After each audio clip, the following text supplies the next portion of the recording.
I have a confession to make. I talk to myself all the time in all sorts of situations, when I'm by myself and when I'm in the presence of others.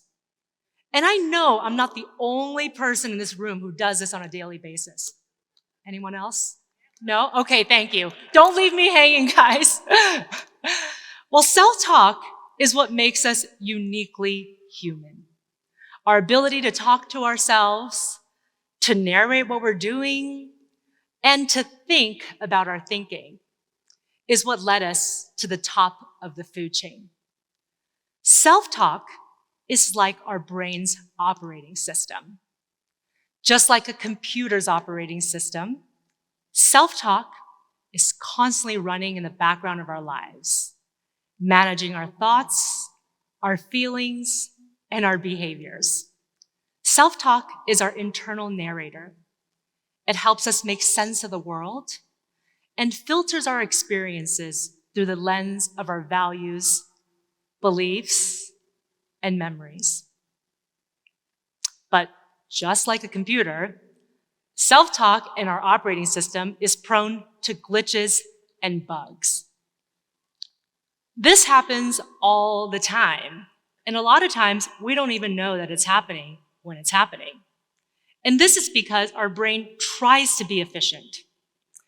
But in doing so, it often oversimplifies, catastrophizes, and creates rules of thumb that aren't accurate, balanced, or complete.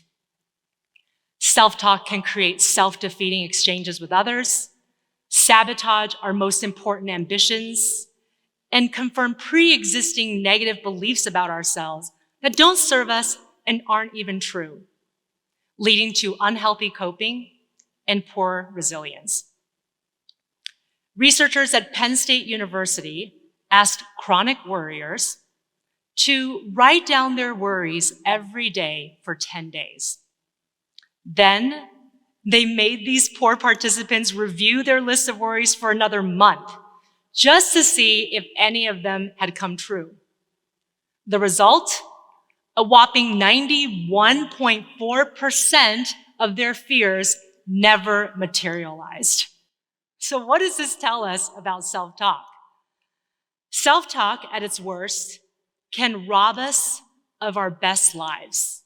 It can wreak havoc on our minds, create a lower quality of life, and take us away from actions that are actually going to help us move our situations forward.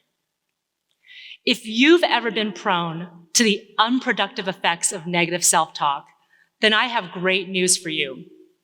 Just like we can update a computer's operating system, we can shape and refine our self-talk at any age and stage with just a few key shifts I'll teach you to make today.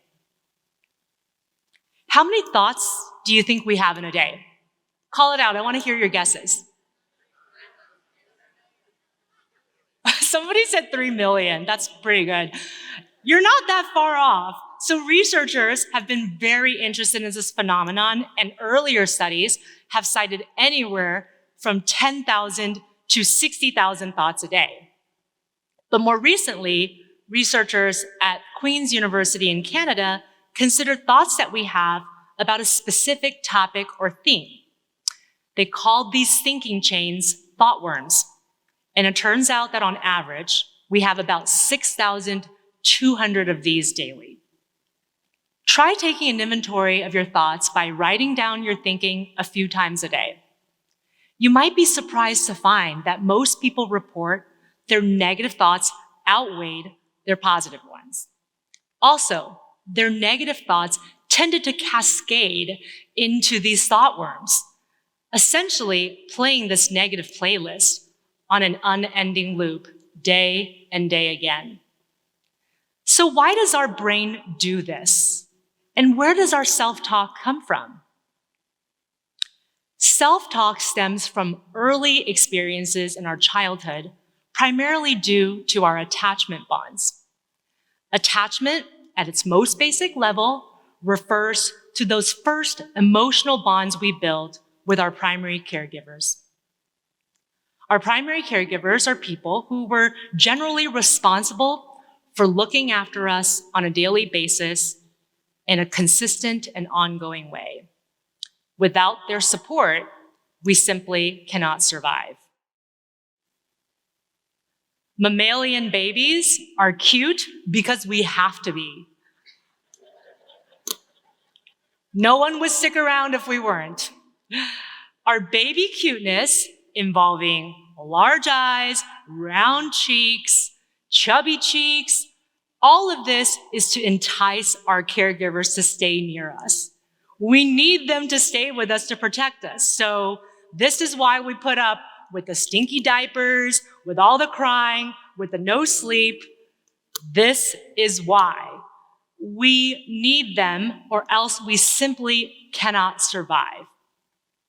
From our very first days, we start to build connections, and through a series of experiences and memories with our attachment figures and our primary caregivers, we develop ideas about ourselves. These first years are an important, crucial period for brain development and knowledge acquisition. And during this time, through our attachment experiences, we learn how to communicate our needs, how those closest to us respond, and whether we feel safe physically and emotionally. Oftentimes, when we're in the middle of these experiences, we don't realize their impact. But experiences that are repeated and reinforced over time create important emotional imprints that go into the foundation of our core beliefs. What we believe about ourselves, how we interact with others, and how we tackle life's challenges.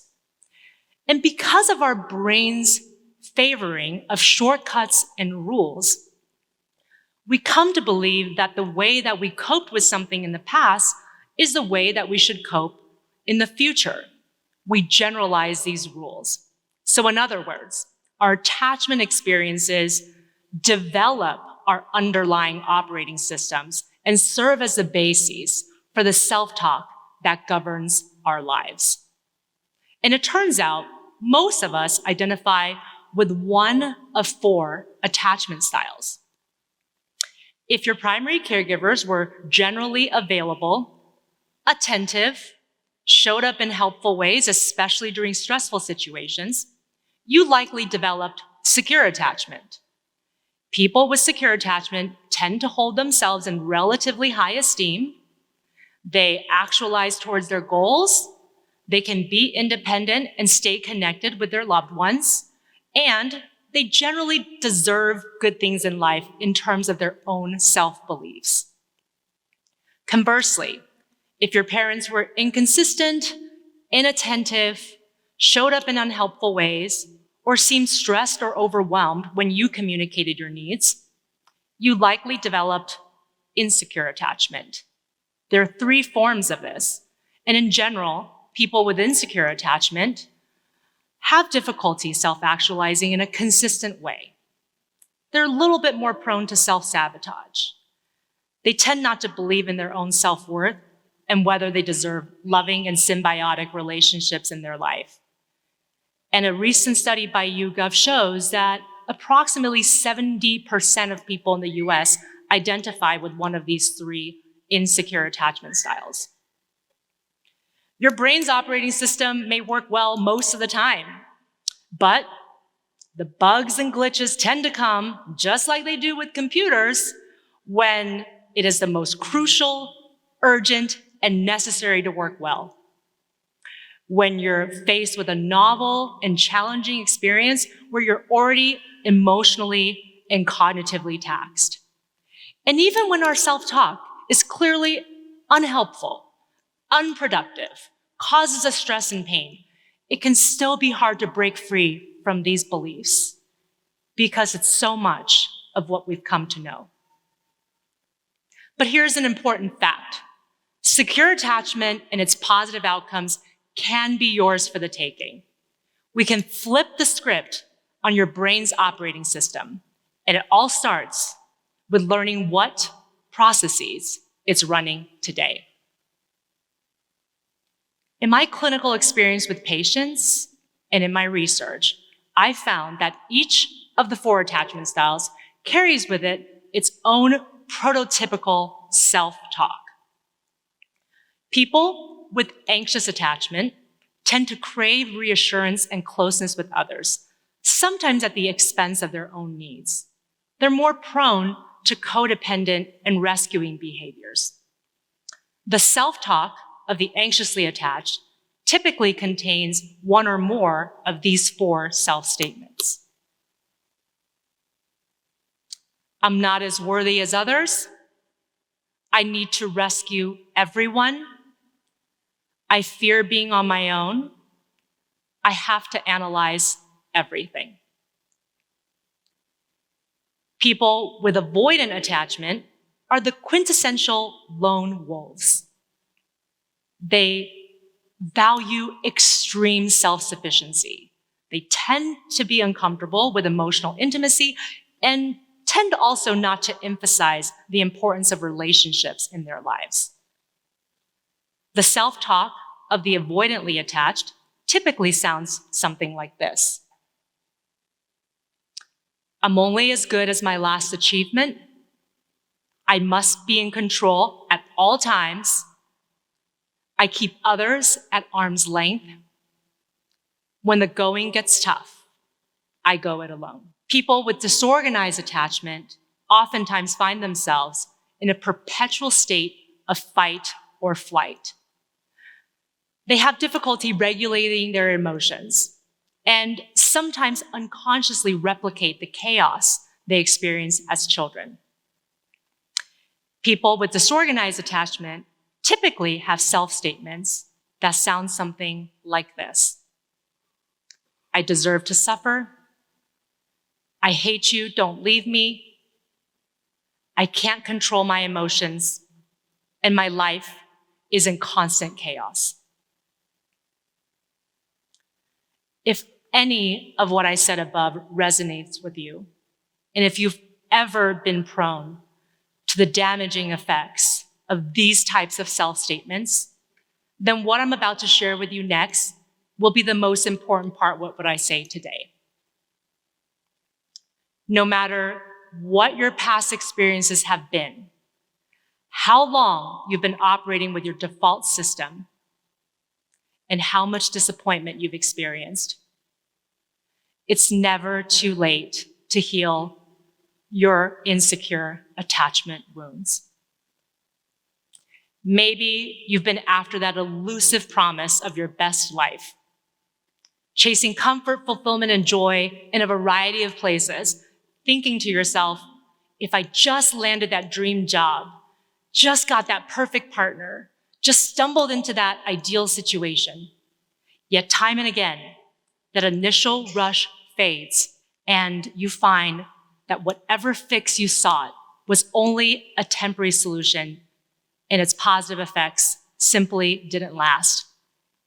And that's because you've been looking for healing and meaning in all the wrong places. The truth is, you only need one person with whom to form a secure attachment with, to see all of your goals in life actualize and be what you always dreamed of. And here's the secret. It all starts with a secure attachment to yourself.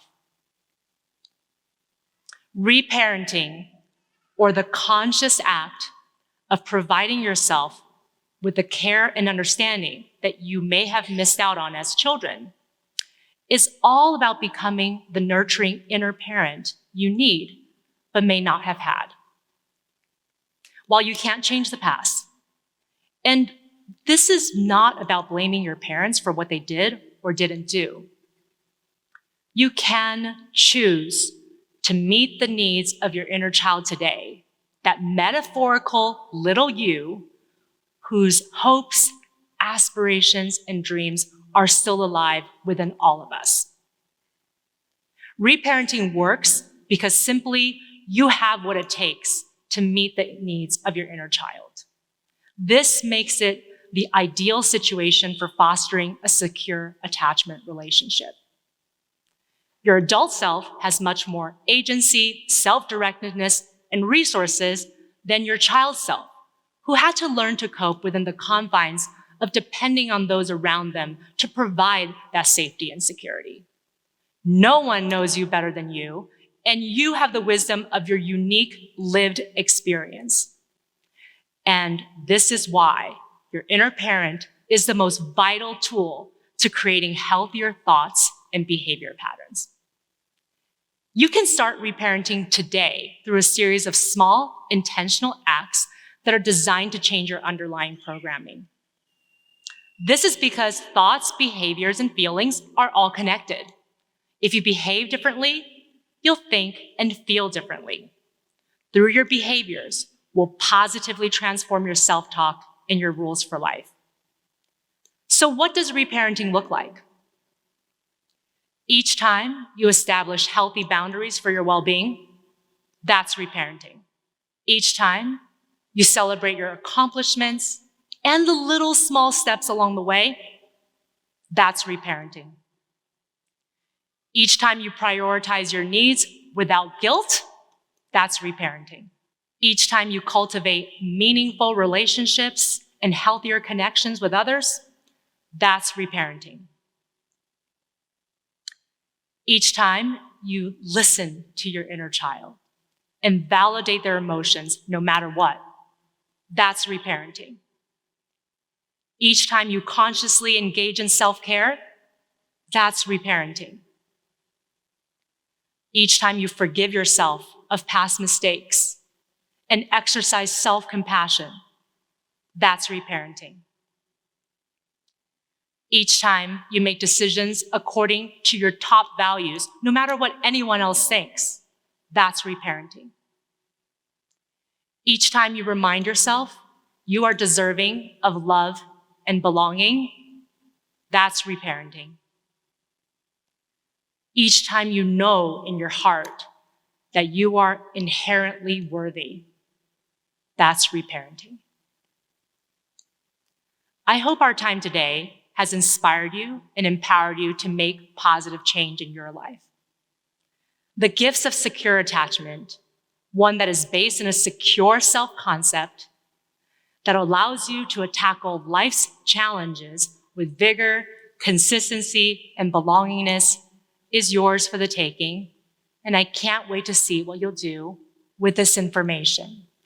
Now, as we close, I'd like us to practice one more activity to help to optimize your operating system.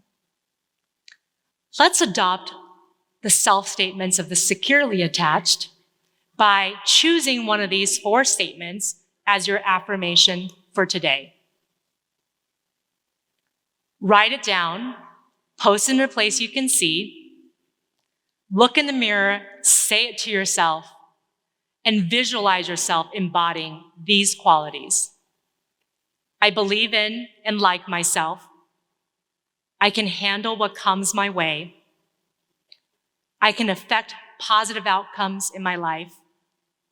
I can be independent and rely on others too. Each of us has thousands of thought worms a day. How will you use your self-talk to spark positivity and healing in your life? Thank you.